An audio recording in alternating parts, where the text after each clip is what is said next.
اے نبی تم نے دیکھا اس شخص کو، اس کے حال پر غور کیا جس نے اپنی خواہش نفس کو اپنا الہ بنا لیا ہے۔ اللہ اکبر، الہ لا الہ الا اللہ، کلمہ توحید کا مرکزی لفظ یہاں آ رہا ہے، من اتخذ الہہ ہواہ، جس نے اپنی خواہش نفس کو اپنا معبود بنا لیا، الہ بنا لیا۔ افانت تکون علیہ وکیلا، کیا آپ ایسے شخص کی کوئی ذمہ داری لے سکتے ہیں؟ سود حرام ہوا کرے جی، حرام حرام، ہمارا دھندا جو ہے وہ آگے بڑھ نہیں سکتا، تو اللہ کے حکم کو پیچھے ڈالا، نفس کے تقاضے کو آگے رکھا۔ کون معبود ہے آپ کو؟ نام عبداللہ رکھیے، نام عبد الرحمان رکھیے، ہے عبد النفس، نفس کے بندے، نفس کے غلام۔ یہ میں نے یوں سمجھیے کہ جیسے میں نے ہجرت اور جہاد کی ڈیفینیشنز کی تھی۔ ہجرت کا بیس کیا ہے؟ پوچھا گیا ایو الہجرت افضل یا رسول اللہ، اے اللہ کے رسول بتائیے سب سے اعلیٰ ہجرت کون سی ہے، افضل؟ فرمایا ان تہجر ما کرہ ربک، ہر اس چیز کو چھوڑ دو جو تمہارے رب کو پسند نہیں۔ آج رات ہی سے آپ ہجرت شروع کر سکتے ہیں۔ جائزہ لیجئے کیا کیا چیزیں میری زندگی میں خلاف شریعت ہیں، وہ اللہ کو ناپسند ہے، فیصلہ کیجئے کہ آج کے بعد نہیں ہوگی، ہجرت شروع ہو گئی، افضل الہجرہ، سب سے افضل ہجرت شروع ہو گئی۔ لیکن ٹاپ پر لے جائیے تو یہ ہجرت جب اللہ کے دین کو قائم کرنے کی جدوجہد اس مرحلے پر آ جائے کہ اب باطل کے ساتھ ٹکراؤ ہے اور اب چاہیے کہ ساری قوت ایک مرکز پر جمع ہو جائے، ہجرت فرض کر دی گئی، وہ ہجرت گھر بار چھوڑ کر، اہل و عیال کو چھوڑ کر اور مکے کے بھیڑیوں کے رحم و کرم پر چھوڑ کر اپنے گھر والوں کو جو لوگ ہجرت کر کے آئے، حکم تھا۔ ہجرت مدینہ فرض تھی، ہجرت حبشہ فرض نہیں تھی، صرف اجازت تھی کہ جن سے سختیاں نہیں جھیلی جا رہی مزید وہ چلے جائے۔ تو ہجرت کا یہ ابتدائی نقطہ، انتہا یہ جہاد، المجاہد من جاہد نفسہ، جہاد تو یہاں سے شروع ہو گیا، اپنے نفس کے خلاف جہاد کرنا۔ صبح نفس نے کہا بھی سو جا، آپ نے نفس کی بات کو رد کیا، اپنا کمبل اٹھا کے پھینکا، اٹھے، وضو کیا، نماز کے لیے آپ مسجد چل دیے، آپ نے جہاد کیا نفس کے خلاف، یہ افضل الجہاد ہے۔ اور سب سے چوٹی اوپر یہ ہے کہ جب وہ حق و باطل کی جنگ ہو تو جان ہتھیلی پر رکھ کر میدان میں حاضر ہوتا۔ اسی طرح یہ جو شرک فی الاطاعت ہے، میں نے آپ کو اس کی ابتدا بھی بتا دی، انفرادی سطح پر۔ افرأیت من اتخذ الہہ ہواہ افانت تکون علیہ وکیلا، کیا تم نے غور کیا اس شخص کی حالت پر جس نے اپنی خواہش نفس کو اپنا معبود بنا لیا، الہ بنا لیا، کہہ رہا ہے لا الہ الا اللہ، لا الہ الا اللہ، لیکن الہ تو اس کا لفظ ہے۔ اب اس کو انتہا پر لے جائیے۔ عہد حاضر کا سب سے بڑا شرک، سب سے بڑا شرک، سب سے بڑا شرک عوامی حاکمیت کا تصور ہے، حاکم اللہ کے سوا کوئی نہیں، ان الحکم الا للہ۔ ظاہر بات ہے فرعون نے اگر دعویٰ کیا تھا میں تمہارا خدا ہوں، انا ربکم الاعلی، تو کیا اس کا مطلب یہ تھا کائنات میں نے پیدا کی ہے، تمہیں میں نے پیدا کی ہے؟ ذرا سوچیے، کیا وہ بزرگ موجود نہیں ہوں گے جنہوں نے اسے دیکھا ہو کہ آج اس کی ولادت ہوئی تھی، کل اس کی کوئی اور سیریمنی ہوئی تھی؟ کیسے دعویٰ کیا تھا؟ میرا حکم چلے گا، میں نہیں جانتا، علیہ سلیم ملک مصر کی حکومت میری ہے کہ نہیں، یہ دعویٰ تھا، یہ خدائی کا دعویٰ۔ کسی زمانے میں وہ فرد ہوتے تھے، نمرود ہوتے تھے، نماردہ فراعنہ، جمال عبد الناصر نے نعرہ لگایا تھا نحن ابناء الفراعنہ، بڑے فخر کے ساتھ ہم فرعونوں کی اولاد، اور صدام نے لگایا تھا نعرہ نحن ابناء النماردہ، ہم نمرودوں کی اولاد۔ عراق کے بادشاہوں کا لقب نمرود تھا اور مصر کے بادشاہ فراعنہ تھے، فرعون تھے۔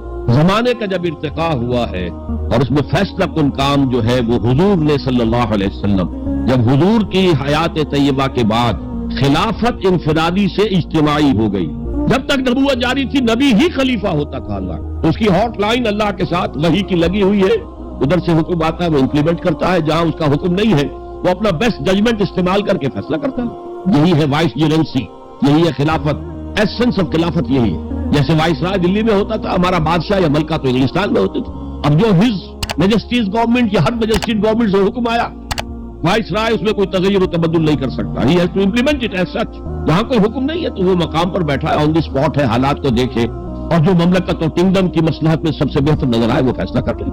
لیکن حضور پر نبوت ختم تو خلافت کلیکٹو ہو گئی، خلافت المسلمین، اگرچہ شروع میں امیر المومنین کہا جاتا تھا، کچھ عرصے کے بعد خلیفۃ المسلمین یہ اصطلاح جو ہے وہ عام۔ اسی طرح انفرادی ملوکیت کی بجائے اجتماعی ملوکیت کا تصور جو ہے شیطان نے پٹی پڑھائی۔ ابلیس کی مجلس شورا جو اقبال کی بڑی ہی یوں سمجھیے کہ اہم ترین نظموں میں سے، امت مسلمہ کے نام پیغام پر مشتمل وہ نظم جو ہے، اور وہ ان کے آخری ایام کی ہے اور وہ ان کی زندگی میں چھپی بھی نہیں تھی، ارمغان حجاز ان کے انتقال کے بعد چھپی ہے، جس میں آخری جو کلام تھا فارسی اور اردو دونوں کا جمع کر دیا گیا، ورنہ اس سے پہلے فارسی علیحدہ چھپتی تھی کتابیں، اردو کی علیحدہ، لیکن اب اتنا کم تھا کہ ان کے لیے علیحدہ کتابیں شائع کرنا مناسب نہیں سمجھا گیا۔ ابلیس نے مجلس شورا بلائی، ایک مجلس شورا کے جو رکن نے کہا کہ دیکھو جمہوریت کا دور آ گیا ہے، اب ہماری ابلیسیت کو تو بڑا خطرہ ہے، ابلیسی نظام تو ختم ہو جائے گا۔ جمہوریت توڑ دی بندوں نے آقاؤں کے خیموں کی تناب، یہ تو عوام نے جو ہے اپنے آقا بیرنز اور لارڈز اور بادشاہوں کے خیموں کی تنابیں توڑ دی، گرا دیے خیمے۔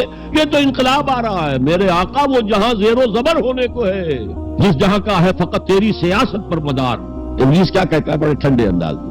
ہم نے خود شاہی کو پہنایا ہے جمہوری لباس، جب ذرا آدم ہوا ہے خود شناس و خود نگر۔ آج آدمی میں ایک سیلف امپورٹنس پیدا ہو چکی ہے۔ یہ بادشاہ کون ہوتے ہیں جو ہمارے سروں پر مسلط ہے، محلوں میں رہتے ہیں، عیش کرتے ہیں؟ جو خون پسینہ جو ہے وہ کسان کر رہا ہے، ابھی انڈسٹریل ریولوشن تو نہیں ہوا تھا، وہ ساری بات جو تھی وہ زرعی معیشت تھی، خون پسینہ وہ کرتا ہے، فصل میں سے لائن شیئر آ کر بیرن اور لارڈ وہ لے گیا، اور اس میں سے ایک حصہ اس نے بادشاہ کو پہنچایا، ایک اپنے پاس رکھا۔ ظالمانہ نظام ہے۔ تو ہم نے دیکھا کہ انسانوں میں کچھ شعور پیدا ہو گیا، خود شعوری، تو ہم نے ملوکیت کو ڈھال دیا نئے سانچے میں، ہم نے خود شاہی کو پہنایا ہے جمہوری لباس۔ وہ گندگی جو فرعون کے سر پر ٹنوں کے حساب سے رکھی ہوئی تھی، ہم نے کہا تولا تولا سب میں تقسیم کر دو، ایک ایک ووٹ سب کے ہاتھ میں دے دو اور کہہ دو تم حاکم ہو۔ ہم نے خود شاہی کو پہنایا ہے جمہوری لباس، جب ذرا آدم ہوا ہے خود شناس و خود نگر۔ تو نے کیا دیکھا نہیں مغرب کا جمہوری نظام؟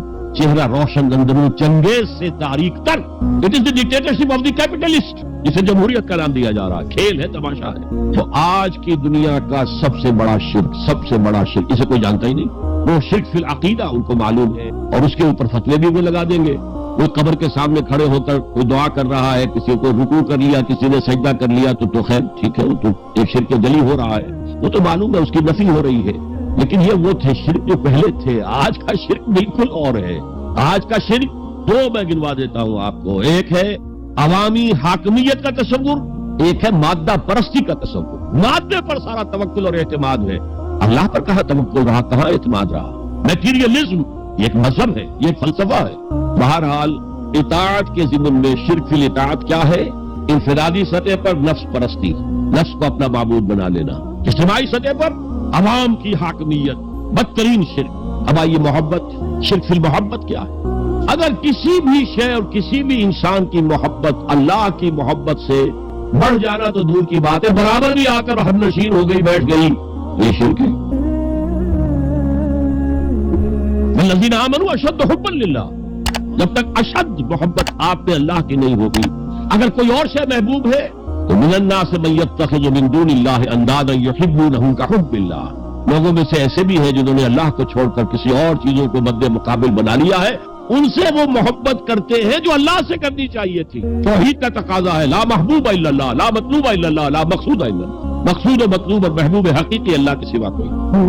اور وہ آیت میں آپ کو سنا چکا ہوں، سورہ توبہ کی آیت نمبر 24، انتہائی لرزا دینے والی آیت۔ قل ان کان آباؤکم وابناؤکم واخوانکم وازواجکم وعشیرتکم واموال اقترفتموها وتجارۃ تخشون کسادها ومساکن ترضونها احب الیکم من اللہ ورسولہ وجہاد فی سبیلہ فتربصوا حتی یاتی اللہ بامرہ واللہ لا یہدی القوم الفاسقین۔ اے نبی ان کے کان کھول دیجئے، اچھی طرح سنا دیجئے کہ اے لوگوں، اے ایمان کے دعوے داروں، اگر تمہیں اپنے باپ، اپنے بیٹے، اپنے بھائی، اپنی بیویاں یا بیویوں کے لیے شوہر اور اپنے رشتہ دار اور اپنے وہ مال جو بڑی محنت سے کما کر کھتے بھرے ہوئے ہیں اور اپنی وہ تجارت جس کی کساد بازاری کا تمہیں اندیشہ رہتا ہے مندہ نہ ہو جائے، اور اپنے وہ محل، اپنی حویلیاں جو تم نے تعمیر کی ہیں اور بہت تمہیں محبوب ہیں، انہیں خوب فرنش کیا ہے، اگر یہ 8 چیزیں محبوب تر ہیں اللہ سے اور اللہ کے رسول سے اور اللہ کی راہ میں جہاد سے، تو جاؤ دفعہ ہو جاؤ، وہاں بیٹھ کر انتظار کرو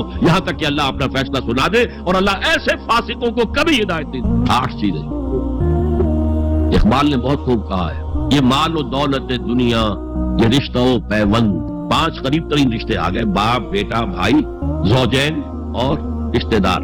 رشتہ و پیوند یہ جوڑنے والا، اور مال و دولت دنیا کی 3 شکلیں آ گئی۔ دولت جو آپ اپنی بیلنس شیٹ کو دیکھ کر آپ اس پہ خوش ہوتے ہیں، ہم ہمارے ایسٹس کی یہ قیمت ہو گئی ہے، اور وہ مکانات جو آپ نے بنائے ہیں بڑے محبوب ہیں، اور ایسے بنائے ہیں، قرآن مجید میں آتا ہے لعلکم تخلدون، ایسے بنا رہے ہیں تمہیں ہمیشہ رہنا ان مکانوں کے، اور وہ کاروبار جن میں تمہیں اندیشہ رہتا ہے کہ کہیں کساد نہ ہو جائے، کوئی ڈپریشن نہ آ جائے۔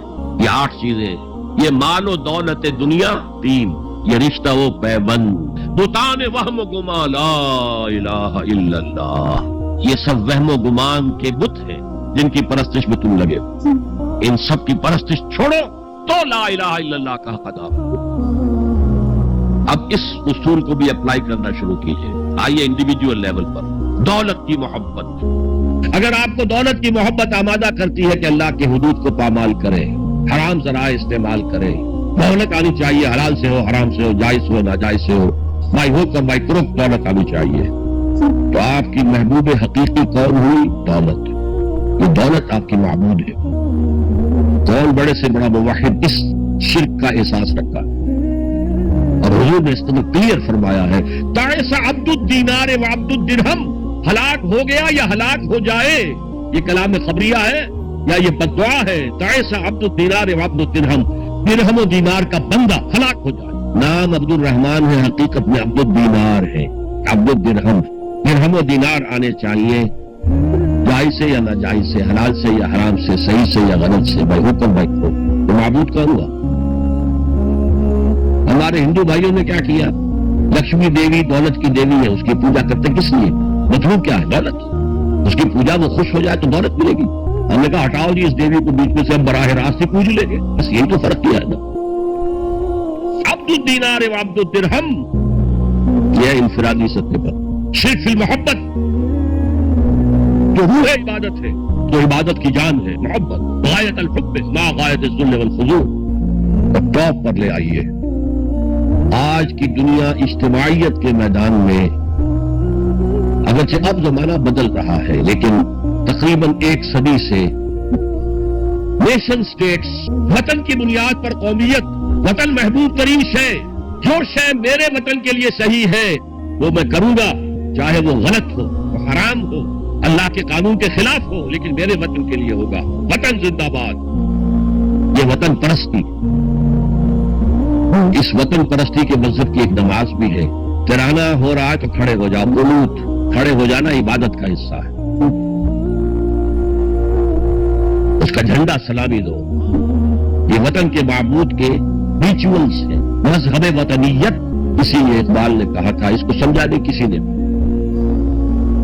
اس دور میں اور ہے, جام اور ہے, جم اور, ساقی نے بنا کی روش لطف و ستم اور, تہذیب کے آزر نے ترشوائے صنم اور. آج کا صنم, آج کا بت کون ہے؟ تہذیب کے آزر نے ترشوائے صنم اور, مسلم نے بھی تعمیر کیا اپنا حرم اور. ان تازہ خداؤں میں بڑا سب سے وطن ہے, جو پیرہن اس کا ہے وہ مذہب کا کفن. خدا پرستی, یہ وطن کی لکیر سے تم اور ہو گیا, میں اور ہو گیا. لکیر انسانیت منقسم. جو تمہارا وطن کے لیے ٹھیک ہے وہ تم کرو گے, چاہے وہ اخلاقاً غلط, اور جو میرے وطن کے لیے ٹھیک ہے وہ میں کروں گا, چاہے اخلاقاً غلط. یہ کون سا دین ہے؟ یہاں تو وطن تمہارا معبود بن.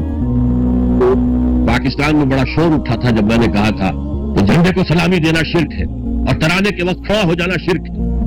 اور میں کبھی بھی تقریبات میں جاتا ہوں, اقبال ڈے ہو رہا ہے, کچھ اور ہو رہا ہے, میں ان تقریبات کا مقرر نہیں ہوں, لیکن جب بہت زور دیتے چلا جاتا ہوں. لیکن وہاں ترانا پڑا جاتا, میں بیٹھا رہتا ہوں, میں کھڑا نہیں ہوتا, اور اس پر چینیں گوئیاں ہوتی ہیں اخبارات کے. لیکن میرے نزدیک یہ وطن کی نماز پڑھ رہے ہو, تمہارا یہ قنوت اور وطن کا ترانہ, اس میں حمد ہو رہی ہے وطن کی. یہ کیا ہے؟ آج کے دور کا بدترین شرک, شرک فی المحبت. آگے چلیے. شرک فی الدعاء, کسی کو مت پکارو کسی مدد کے لیے سوائے اللہ. وَأَنَّ الْمَسَاجِدَ لِلَّهِ فَلَا تَدْعُوا مَعَ اللَّهِ أَحَدًا.